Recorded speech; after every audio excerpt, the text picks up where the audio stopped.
उपसंहार क अयोध्या के सोलंकी राजा। सोलंकी जिन्हें दक्षिण के चालुक्य और चौलुक्य कहते हैं, साधारणतः अग्निकुल कहलाते हैं, जिनकी उत्पत्ति आबू पर्वत पर वशिष्ठ के अग्निकुंड से हुई थी।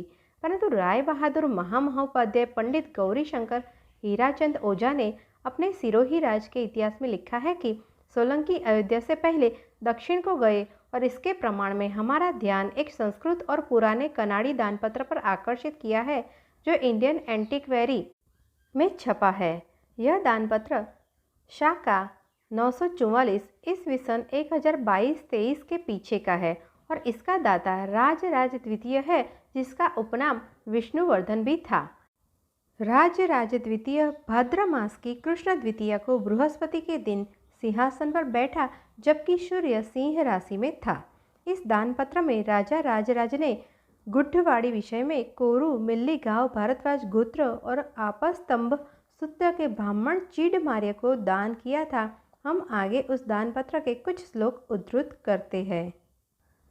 अनुवाद। श्रीधाम पुरुषोत्तम नारायण के नाभि कमल के स्वयंभू ब्रह्मा का जन्म हुआ। उनसे मानसपुत्र अत्रि जन्मे।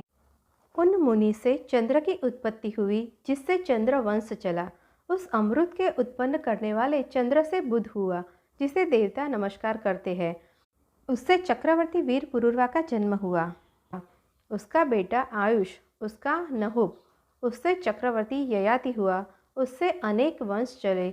उससे पुरु चक्रवर्ती हुआ। उसका बेटा जन्मेजय हुआ, जिसने 3 अश्वमेध यज्ञ किए। उससे प्राविश, उससे सैन्ययाति, उससे हयपति, उससे सार्वभौम, उससे जयसेन, उससे महाभौम, उससे देशानक हुआ। उससे क्रोधानन, उससे देवकी, उससे त्ररभुक, उससे तररक्षक, उससे सत्रयाग करने वाला मतिवर, जो सरस्वती नदी का स्वामी था। उससे कात्यायन हुआ।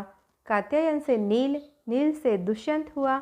उसका पुत्र भरत हुआ, जिसने गंगा यमुना के किनारे अविच्छिन्न यूप गाढ़ कर यज्ञ किए।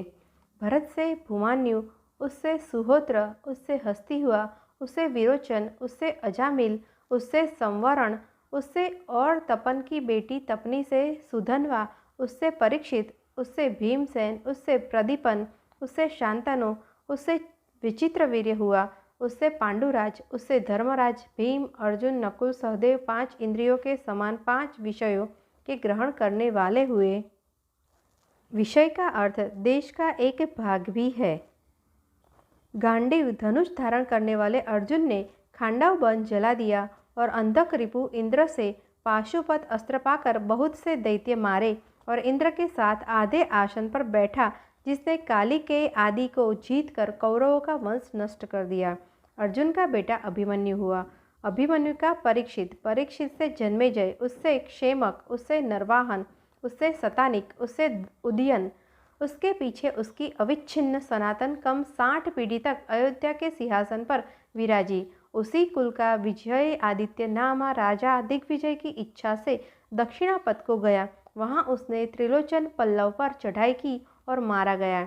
इसके बाद दानपत्र में लिखा है कि विजयादित्य की रानी के गर्भ था। रानी की एक ब्राह्मण ने रक्षा की। पुत्र उत्पन्न हुआ। बड़े होने पर पुत्र ने, जिसका नाम विष्णुवर्धन था, कदम्बों और गांधों को जीत लिया और नर्मदा से सेतु तक का राजा बन बैठा। इसके बाद विमलादित्य तक पूर्वीय चालुक्य राजाओं के नाम गिनाए गए हैं। तब सूर्यवंशी राजा राज प्रभाव में इंद्र के समान पृथ्वी पर राजा हुआ, जिसके पाद पीठ पर सारे राजाओं के मुकुटों की रत्नों की ज्योति पड़ती थी।